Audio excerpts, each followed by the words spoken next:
and welcome to April May Creations, the channel dedicated to all things creative. My name is April Sittler, and I love to create. So whether you're here for a little inspiration, or you just want to see what I've been up to, thank you for joining me. Also, make sure to like, subscribe, and ring the bell so you'll be notified when each new video arrives. I also feature many of my creations in my Etsy store, April May Creations US, for those of you who like to watch but prefer to pick out a finished product. I can't wait to show you what we're going to do today, so come on, let's get started.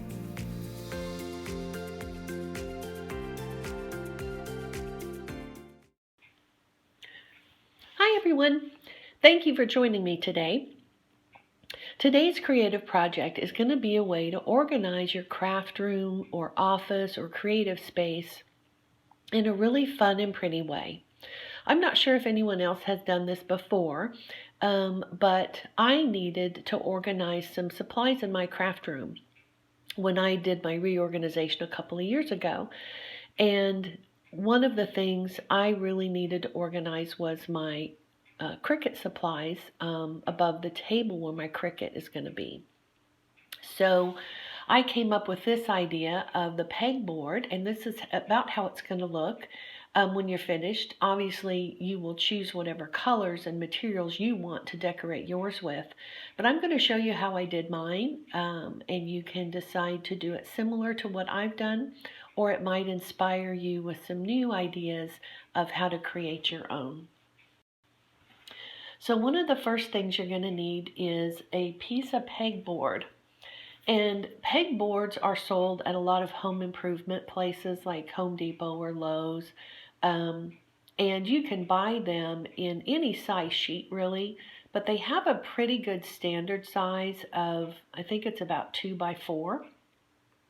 Generally it comes in white with the tan background, brown background on the back.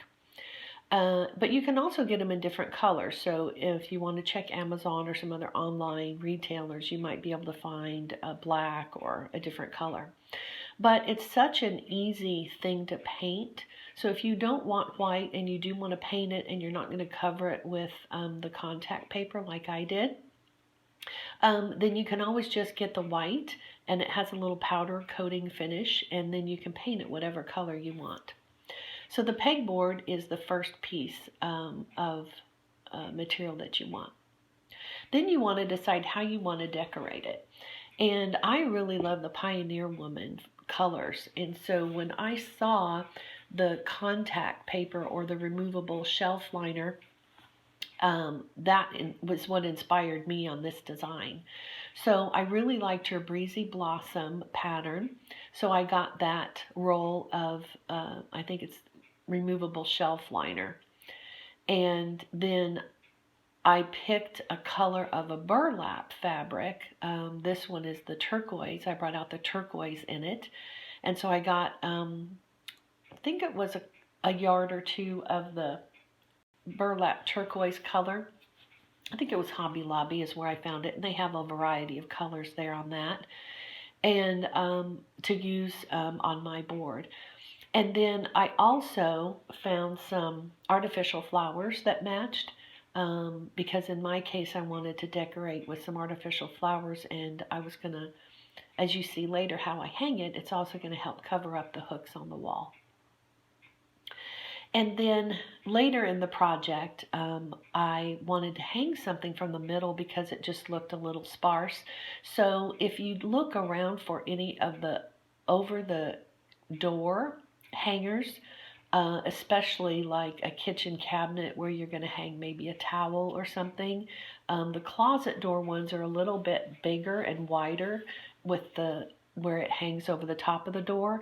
But if you get the ones that are for kitchen or bathroom where they hang over a cabinet, those are going to be a really good width to go over your pegboard. And so you may or may not want something like that. And then think about organization and how you want to organize the items on your pegboard. So I found this paper organizer It works on the wall. It's a triple file organizer. This one came in purple, which again, it kind of went with the decor, but they have them obviously in white and black. The other reason I picked this one specifically is the dimensions of the item were 13 then by 11 and a half. And so what I wanted to store or organize in this were my Cricut mats. So I wanted to make sure that it was wide enough that my Cricut mats would fit. So that's the reason why I picked that one. And then think about how you want to hang that. I got 2 of the little hooks for the Pegboard Accessories, and that worked great to hang this file folder on it.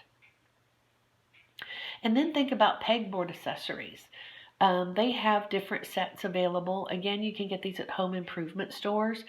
They are geared more towards tools and things in the garage, so keep that in mind.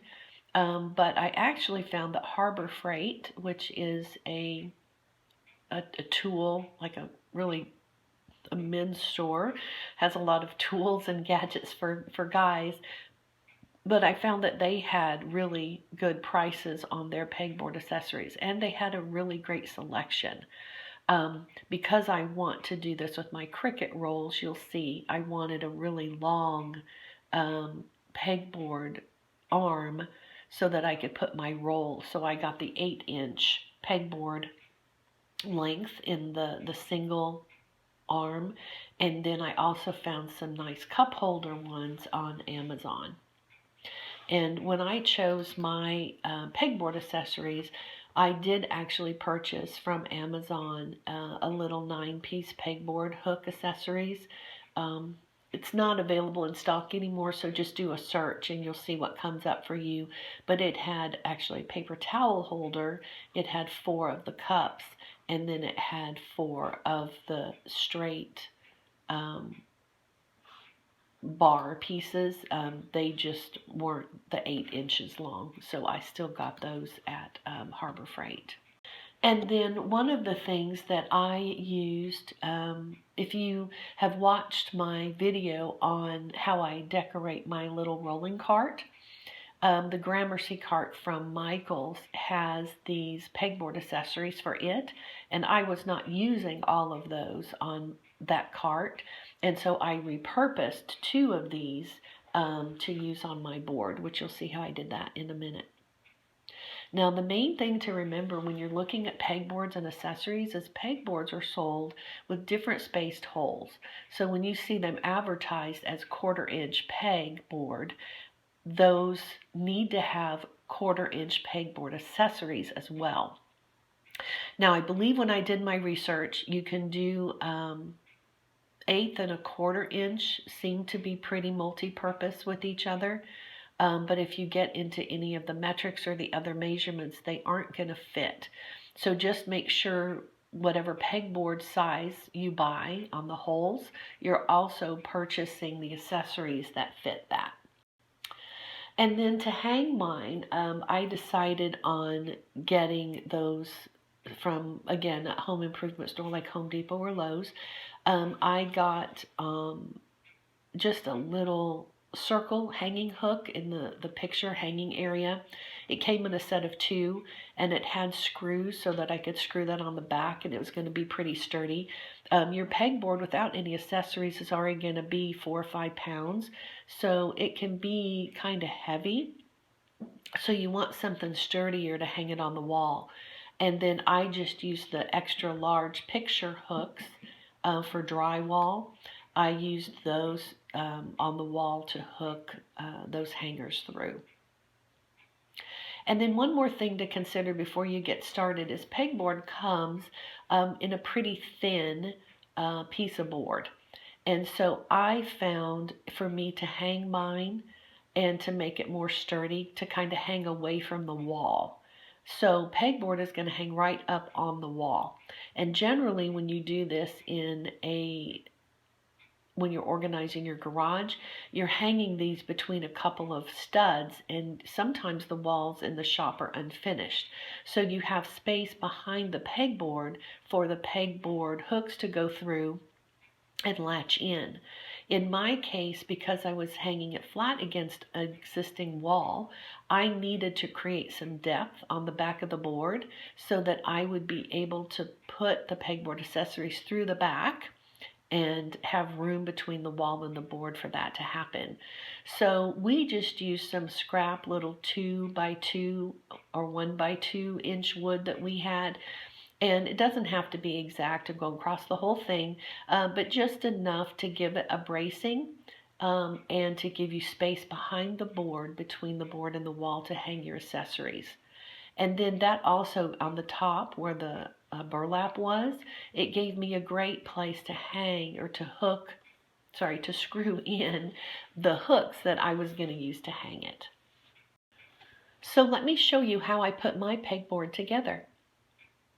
So when I had the idea for my craft room pegboard, I wanted it to be fun, I wanted it to be creative looking, I wanted it to inspire me. And so when I saw this contact or removable shelf liner from the Pioneer Woman at Walmart, I just really fell in love with it. And so I decided that that's what I was going to do to cover mine. And so those rolls are really long. They cover almost the whole front of the sheet. There was a little gap at the top, which the burlap covered it, so I didn't need to cover the whole thing. But you could certainly do more than one pass of your liner on it if it wasn't wide enough to do what you needed. So when you're doing the liner, putting that on the piece, go ahead and cut it to the size you need, and then don't peel off the entire backing at one time. I found, for me to get it on there without wrinkles and folds and bubbles, was to just peel off one of the side edges back a couple of inches and then place it on top of the board and smooth it out from the center out towards the outside. And then I peeled off a couple more inches from the back. And then again, I went from the center and I pushed down in the center and then moved my hands to the outside of the board. If you need a little extra tutorial on how to apply the contact paper removable shelf liner, check out my video I did on a home decor piece where I used it to recover a cabinet. Here's the thumbnail of it on YouTube, and I'll link it below, along with the storage cart video I did, so you can see the type of cart where I have the pegboard accessories included. And I did that all the way across until I got to the very end, and I found that it went on very smoothly. I didn't get any wrinkles or bubbles, and it really went on pretty cleanly. And then once I got that on the front, then it was time to put on the burlap that I wanted to put on mine. So again, I did my burlap where I folded it over and doubled it. And if you aren't sure how to cut burlap, I would Google or look on YouTube for some ways where they can explain how you want to do that. You want to pull out one of the strands, and that will actually give you your cut line so that you'll be doing it straight. So I doubled it over so it wouldn't look so thin because it was a little bit see-through. And then I didn't tack it down other than to put my hooks over the top of it. So my hooks actually helped hold the burlap on the design project, and so that worked out really well. So I just laid the burlap over the top of the piece where I wanted it to go, and then I screwed on the two picture hanging hooks so that it would hold the burlap on the piece. When you're trying to decide where to hang those, you want them to be in about a third of the way on each side. So depending on how wide your piece is, you can measure in about a third of the way, so that way it will hang really straight. So when I hung it on the wall, as you can see my hooks. So I put a couple of flowers over the top of those hooks to help hide the fact that those hooks were there. And then, like I mentioned, I had a little bit of a hole in the middle. I didn't really want flowers across the whole top of it. At the time when I found those flowers, those were the exact color I needed. So I could always redo the top of this at some point another time. But I just decided at this point I'll just put something in the middle.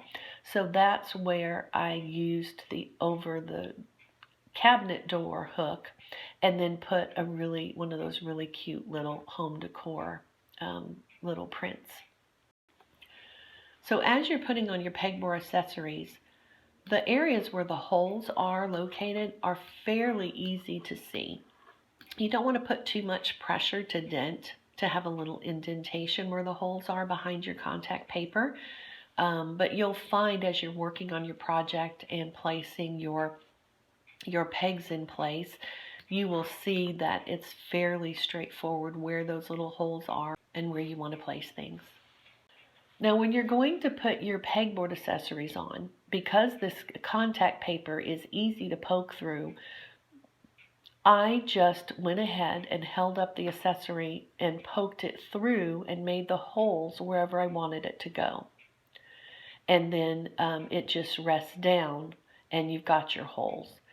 So as you're getting ready to do your project, you do want to plan out on the board where you want things to go so that when you go to poke your holes, you're pretty sure where you want them.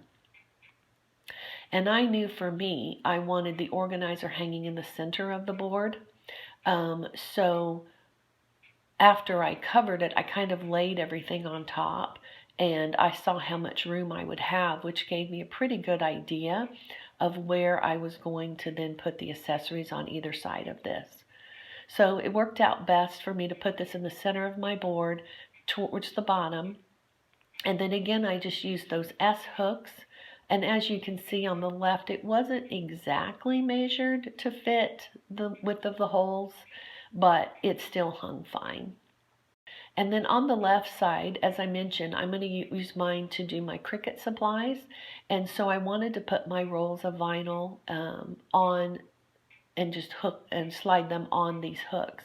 So I got the 8-inch length hooks because that way it would hold the roll really nicely. And I just came in a little bit from the wall so that I had a little room between the cabinet and the wall and the hook. And then I decided how many I was going to do.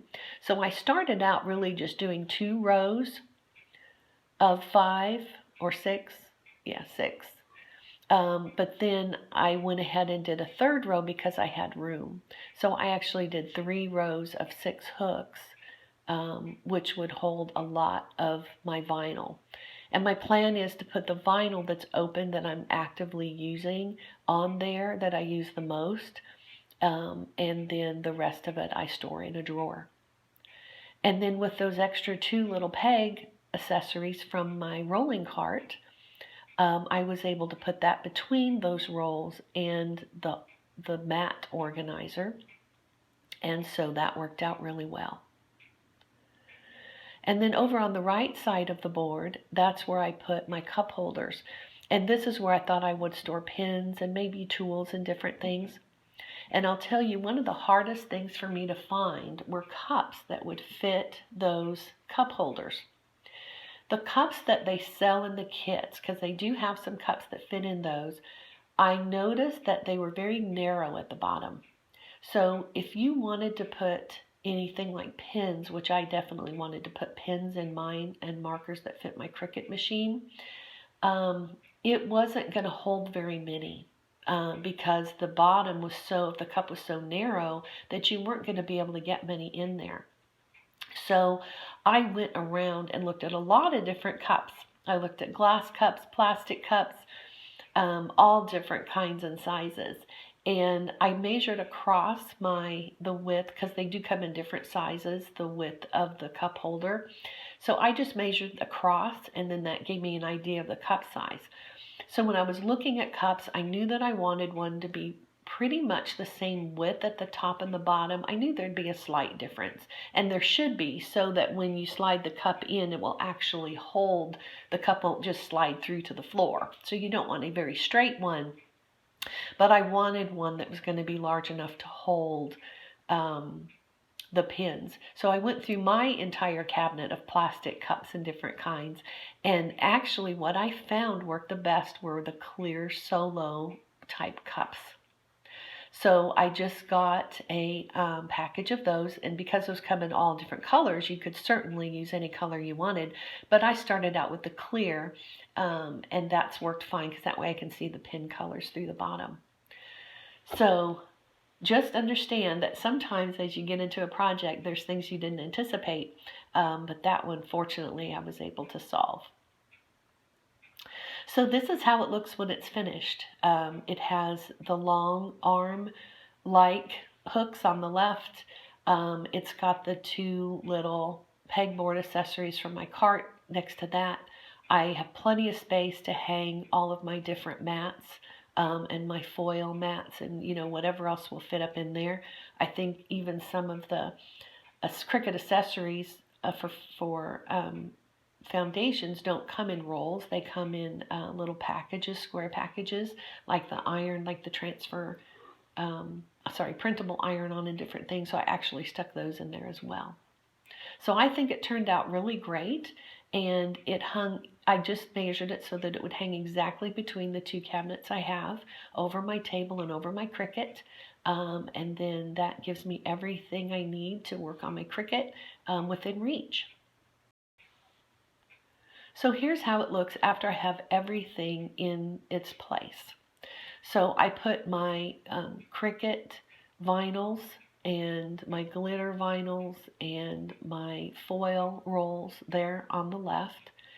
And then what I found was those little pegboard accessories were the perfect place to hang all my little punches, so I did that.